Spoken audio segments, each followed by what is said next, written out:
everyone, today I'm going to show you how to do a venipuncture using butterfly syringe or the scalp vein set.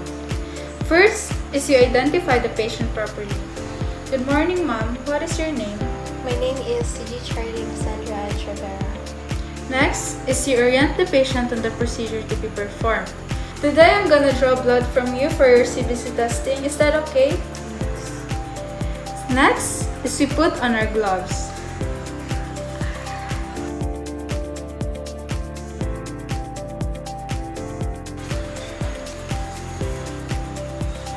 The next thing we need to do is to prepare all the materials needed. After that, we need to reassure the patient. Mom, if you feel any discomfort during the venipuncture, feel free to tell me and do not hesitate. Next is we position the patient. Mom, your hands please.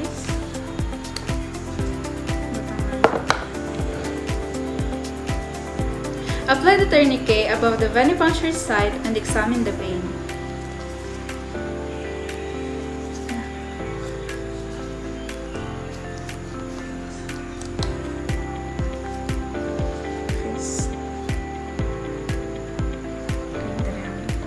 Inspect the hand and palpate the vein with fingertips. Release tourniquet. Then after that, we clean the site.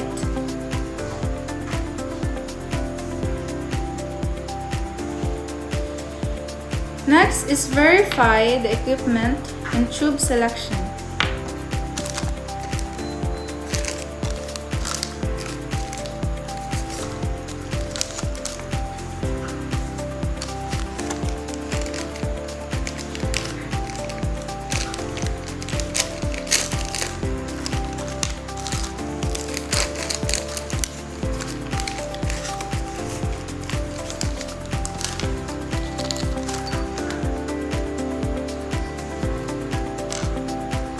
Masaya rin siyang bag ni kanina.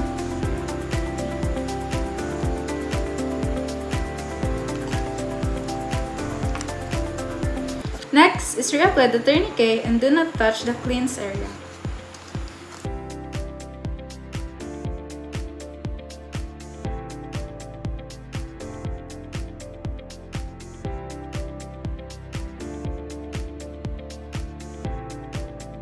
Next is we pick up and position the blood collection equipment. Remove the cover and inspect the needle. Anchor the vein.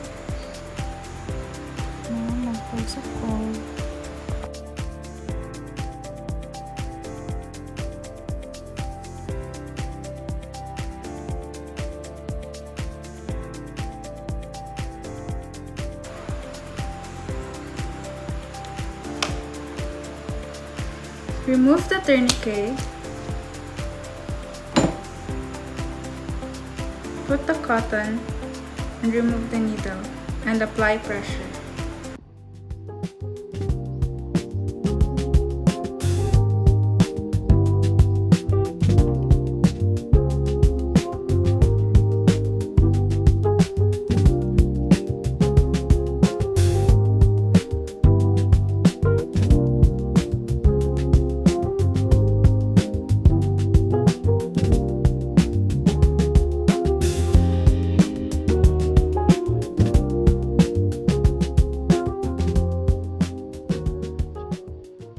Next is dispose of the disposable materials properly.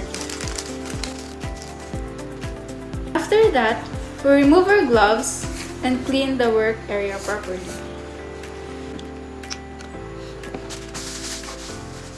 So that's how you do a venipuncture using butterfly syringe or the scalp vein set. Thank you and goodbye.